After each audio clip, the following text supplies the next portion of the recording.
to be able to continue to meet the threshold identified by the state as 3%. Also, this funding means that the district will have to continue to put mitigation strategies, because as we look at years to come, we still have to be able to face and make certain that we have organizational controls internally to continue to be proactive to ensure that we're not in the same place that we faced this year. This year has really cost a lot of angst, not only within our schools, with our classrooms, to our teachers and our support staff, but to our leaders as well, inside our schools and at the district level and overarchingly to the community. But we stand ready together to continue to implement corrective action steps that allow us to be and put this organization in a strong financial footing, and so we can have strong, solid financial ground. Hillsborough County is one of the 43 school districts where ESSER II dollars were extended to. And we're really so grateful for our team, this finance team that's been here with me today, along with our board members. We have our chair, Ms. Gray, that have worked diligently in an effort to make certain that we're moving in the right direction related to our overarching financial status. This one-time money is an opportunity, again, to make certain that we are able to meet all of the thresholds. And I am appreciative of the Department of Education. As you know, a couple weeks ago, we've had a sit-down conversation in Tallahassee to overarchingly talk about our needs, talk about strategies, and talk about how we can come to an agreement that will allow us to push forward to be successful and allow us to remove any of the angst that currently exists in this community so we can truly begin to focus on children. And as superintendent, definitely is the forefront. We should always have our children in the forefront, and then also protecting the working conditions of every one of our adults. So this time I'm going to let Ms. Gray come and address this exciting news as well. Thank you, Superintendent Davis, and thank you, wonderful staff, financial well-being, and all the work that went in between. This is a good news day, and tomorrow school board members will meet to finalize this financial recovery plan that will be sent to the state. Now with the ESSER II dollars, we can stabilize our fund balance. We want to assure our community that the district is taking swift action to solve this financial emergency. Our goal is to be transparent throughout the entire process with all of our stakeholders. And to this end, we will be forming a financial advisory committee. The district's financial team has done an amazing job in recapturing $55 million since January's negative fund balance projection. This has been a difficult process, but these steps must be done so that our students can continue to receive a world-class education. Thank you. Thank you, Ms. Gray. As Ms. Gray talked about, being able to come to a part where we're able to bring a committee together to bring financial stability and efficiency definitely creates that trust we need within this community. These monies will allow us to continue to work in behalf of children, to make certain that we are continuing our organizational controls internally, to make certain that we are looking at every dollar and every cent that we spend and ensuring that it aligns to our overarching strategic plan. There will be furlough days for myself and my cabinet members, but no administrator in this district will be furloughed this year or next year, as we once talked about. And then we will continue to focus on the reductions of positions. While we've reduced over 1,500 positions in our school district, in the fall we had to let go 40 temporary individuals. And then right now, as we're in the current pool process, there's 95 individuals that we're going to be working with every single day to try to find them a location and a spot within our organization. But with this said, this has made our school district significantly stronger. Well, it will allow us to really truly focus on children and become a premier school district within the state of Florida and throughout the nation. And to our students, to our leaders, our support staff, our teachers, our school board members, our community members, our school-based leaders, they deserve it. They deserve to continue to push forward to create the best educational experiences that we can. And the greatest celebration is that, once again, we meet the threshold identified within our within our school district and the Department of Education. We will now focus on the academic successes in Hillsborough County. We have to shift our mentality and focus on and strengthening the instructional core. Focus on providing outstanding, high-quality professional development for all of our leaders and our teachers. And at the same token, making certain that every strategy that we provide through interventions and supports truly improves the overall health of our schools, our classrooms, and the instructional day. We will continue to focus on identifying and expanding choice and magnet programs with visual, performing arts, and at the same token, IB, and offer greater accessibility to level 3 classrooms, whether that's dual enrollment, ACE, IB, and thresholds that allow our students to be able to prepare for jobs that do not exist today. And we will focus on expanding early childhood to make certain that our children who are in 3-year-old, 4-year-old programs, Head Start, VPK programs, have greater accessibility to education at an earlier age. And then we will build an aggressive plan that focuses on improving the overarching health of the 39 persistently low-performing schools that we have in Hillsborough County. With this, I stand excited because we will continue to focus on children and now get a chance to roll up our sleeves and do the great work this school district continues to do in Hillsborough County. At this time, we'll take any questions. With the district being so close to the state takeover only 2 or 3 weeks ago, I know that this sum of money is a one-time thing. Sure. How is budgeting going to look going forward to make sure this does not happen again? And what could we see in regards to any more cuts going forward? Right. So right now, we don't forecast additional cuts. We started out around 1,600 positions that we thought were going to have to cut in the spring. But after working with our school-based leaders and looking at master schedules, and we drilled that all the way down to around 715 positions that we had to cut. And of that were 95 individuals that were openly may not have a job. We're working every day to find them. The transfer process ends the end of this week. So once that pool is complete, we'll be able to work with those 95 individuals with human resources and CTA to be able to find a potential fit and allow them to sign an opportunity to earn in another classification outside of their certifications in order to keep them. So what we've done is all the organizational controls with looking at how do we staff, who do we staff, do we need it, looking at leveraging our federal funds, looking at reducing overtime, reducing additional expenditures, renegotiating contracts. That's all led us to be prepared for next year. So all the cuts that we have made or deletions of positions that we have made this entire school year is all for the 21-22 school year. While we recouped $55 million since January, that's all because of the strategies that we put in place. And we review every ask, every dollar, every cent to make sure it aligns our strategic plan. So all of it is about transition not only to this year, but for next year and making certain we have systemic reviews moving forward. Superintendent, you discussed that increasing revenue is key. Have you guys, I know this is probably a long-term thing that you Yes, sir. but have you figured out a way to do that yet? You know what, first and foremost, we have to continue to galvanize as a community to push our local legislators and also legislators throughout the state. We got to continue to ask for additional funding in education. Being ranked in whether it's 43rd or 45th, it fluctuates. We've got to stand tall. We've got to have the necessary resources to be able to help our children compete. And I think that's the first priority, is for the community to take a stance in galvanize together with a singular goal of increasing the finances. But then we may have to look internally from a local perspective. Is there additional funding available? And I have to say, the half-cents, the sales tax that the community gave for capital outlay and outreach, we've done a really remarkable job through that executive committee led by Ms. Castor that to really show a concentrated effort to use money in a responsible manner. And for that just creates trust. But we've got to really look at additional opportunities with the state to be able to help us fund and generate additional dollars. And another thing, we've got to market our school district. We've got a lot of great things taking place. Our kids are competing at a local, state, national level, and we have some national recognized programs.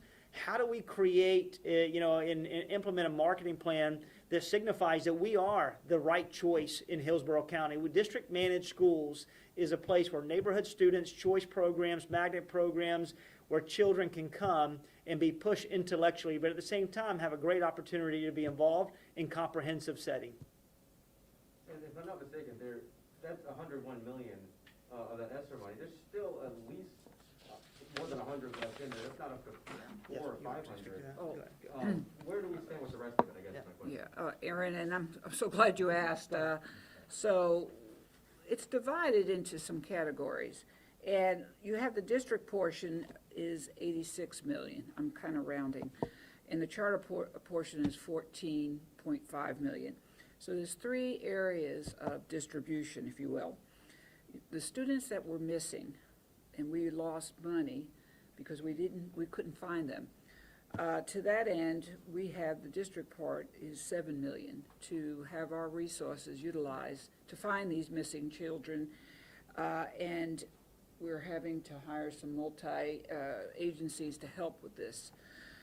The academic success, or let's just say the recovery, the summer bridge program, what happens to the children that did not get on digital divide, that did not have the e-learning opportunities?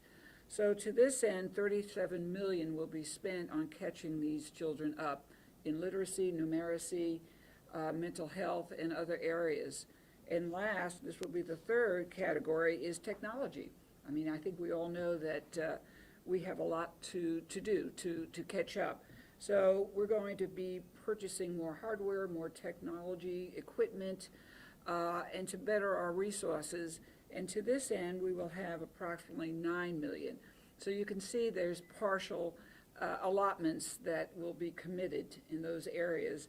And I think, Superintendent Davis, perhaps you might want to speak on the charter distribution versus the district, just to make sure Aaron has the clarity. Yes, ma'am. So it's all, we are professionally obligated to make certain the charter has their additional funding. So we're looking at the overall lump sum. They'll have $14 million accessible to charter schools, in which they'll have to create a plan about how they will implement these dollars.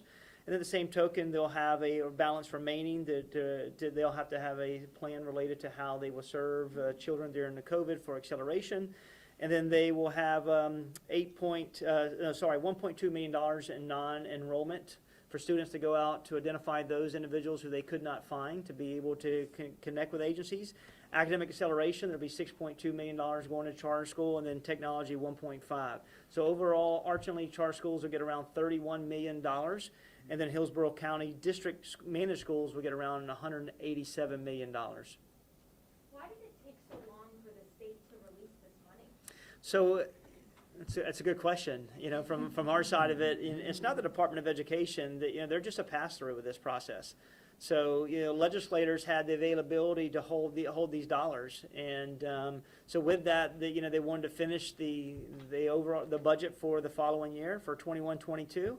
And then these dollars were then, as soon as they did that, the Department of Education were drawing down the amendments to be able to award those to school districts. So we're grateful for that. I'm grateful for having an opportunity to meet with them a couple of weeks ago to talk about strategies and plan. We thought this was going to come a little sooner, but we'll take it because it's in perfect time for us, and a great day and a celebration for the school district. And just to clarify, will there be more money from the American Rescue Plan then? Yes, ma'am. We have $54 million that will be in an additional balance of the ESSER $2, and then there will be over $400 million projected to come from ESSER 3. And as soon as those applications are sent to us as a school district, we will fill that out the same day, and we will send that information. And then overarchingly, one thing that we are doing with ESSER 2 funding is that we're getting feedback from my teacher advisory committee council. We're getting feedback from our assistant principals and our principals, and asking them how could this money help you accelerate learning and address mental health, help with closing the achievement gap, with addressing the technology divide that may be currently. So being able to triangulate all that information, and then we'll be meeting with individual board members on our outcomes to really talk about how we leverage this one-time money overall to be able to accelerate the learning within our school district. Do you feel like this just kind of gives you guys a bit of a break, like maybe you can take a breath for a moment here? It's been 9 months that I have focused on finances since, in the last 9 months. So it gives us an opportunity to focus on children. And not that we haven't focused on children in parallel, but we get to really talk about how to be innovative and talk about how we continue to grow initiatives for our students. This is what I came to Hillsborough to do. This is what I do best. So, this is, I get a chance to actually get into my wheelhouse. It brings comfortability to me. and I hope it brings comfortability to our community. What message do you have for parents who've been stressing about the state takeover? Yeah, it's right now it's not a reality. We are not in any way, shape, or form going to be in any type of receivership. And, we did everything we could by closing the gap by $55 million in the last 4 months. And, we were going to be around $9 million shy of it. So this just comes and just gives comfort. So just know now we'll work on every single day protecting our classrooms, protecting our teachers, our leaders, to make certain that our comprehensive programs remain robust and really truly help our children meet their aspirations as they transition inside and outside of our classrooms. Ro, anything? Anybody need anything with Ro from Mrs. Johnson? Sorry, financial officer. Is the financial plan still going to look the same as discussed at the last meeting with the ESER 2 money, or has anything changed? Well, there's just a little change because we revised the budget, so it's like 800,000. We received 800,000. Our projection increased by 800,000, but no variance or no major changes since the last projection. So that is going to look the same, basically going to the state? Yes. Okay. Do you guys expect any kind of response other than no state takeover from the state when you guys do submit that financial plan, or how will they be involved in helping with the future? I don't know what the state gonna do or whatever, but we're just gonna submit our plan.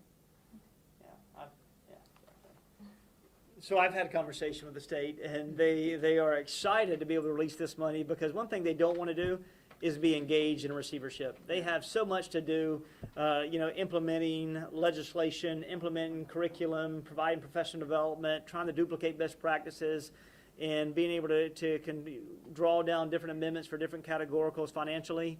One thing they don't want to do is be, in this cookie jar related to the work. So they're really, they're like cheerleaders right now with me and throwing pom-poms and confetti up. And because sitting there, looking at every dollar, every cent, signing checks, they don't have time for that. And our team does a fantastic job in doing that. So look forward to working and truly being partners, working on creating a responsive culture, the one that just creates some, an exhale in the school district. We all need it. I need it as superintendent. This team needs it. Our board needs it. Our community needs it. Our teachers need it. Our administrators need it. They need to really just continue to focus on our students, which we're here to do. Mr. Davis, I just want to make sure I understand some of the numbers you had given us earlier on Yes, the ma'am. workforce. So we had 1,000 positions that were cut, then we had 91 people who got those emails. Yes, ma'am.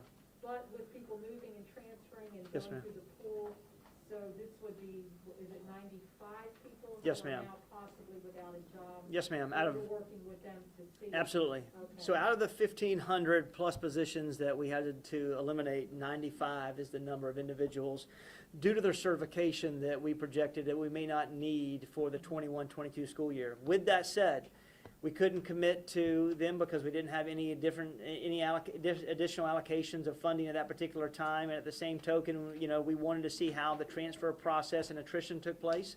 So the transfer pool will be done on the 13th and 14th of this week. So once positions are identified, we'll have a better understanding of what vacancies we could potentially have with our district. And as soon as we know that, HR is going to work collectively with CTA and those individuals to ask them if their aspirations to go into another position. And we're willing to work with them every single day. I do believe that 95 number will potentially go away. And we're going to work with them every single day because we understand, these are individuals that, signed on with Hillsborough County in 2020, some in 2019. We know they're committed to this school district, and we want to make certain that we demonstrate that as well. And then to follow up on that, some of the board members are saying that we're expecting possible population growth, maybe Sure. a surge of enrollment Sure. in the fall, so it sounds like you may even be hiring up. Absolutely. There could be, when we looked at our FTE for next year, looking at our historical 3-year enrollment and figure out where we are, I think we've done a nice job creating a foundation starting point from a financial perspective. So from this point on, we know that we have a strong footing in every one of our schools related to positions. We just gave back over 130 positions after April 30th FTE came in, so we made adjustments to schools. That's why that number went from 900 plus to 715. And so now we'll continue to look at it every single day. We'll be watching master schedules and enrollment every day in June and July. And if there's a need and we see that there's a need of a position, whether it be support staff, administrator, counselor, teaching position, we're going to go ahead and front that position immediately so they can hire during the summer. So, we hope the influx continues. Our marketing plan is going to be forthcoming, so we're going to try to move in an aggressive manner. But overarchingly, we got to make certain that we have a strong foundation, which we do now, to identify what we actually need for the future. And one thing we didn't want to do is go and give all these positions at every one of our schools and then turn around after the 20-day count and then release these individuals. And, we'll work from the foundational piece and have a staircase approach up. Can you clarify what restrictions, if any, there are with this money? This money's all about making certain that anything related to COVID, how we respond to COVID, whether it be our COVID response teams, anything we use for PPE, how we spend money with our digital, technology, educational platforms, looking at, any mental health services that we provided, and anything that we are overarchingly need to stay afloat from an operational perspective. And Thank you. okay, thank you. Appreciate it. Thank you. Good job. Good job. Good job. Thank you for going over that. Yeah, good. Thank y'all. Thank y'all. Thank you. Thank you. Thank you. You want to keep any of this? You want to keep any of this?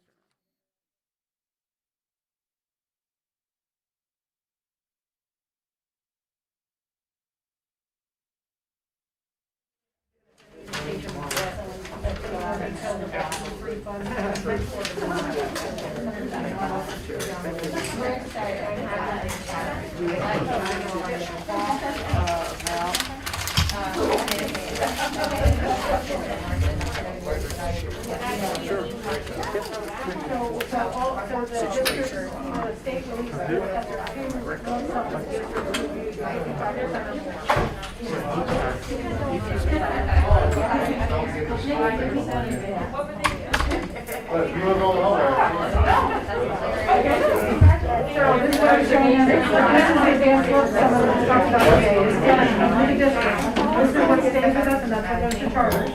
And these are what you use the money for.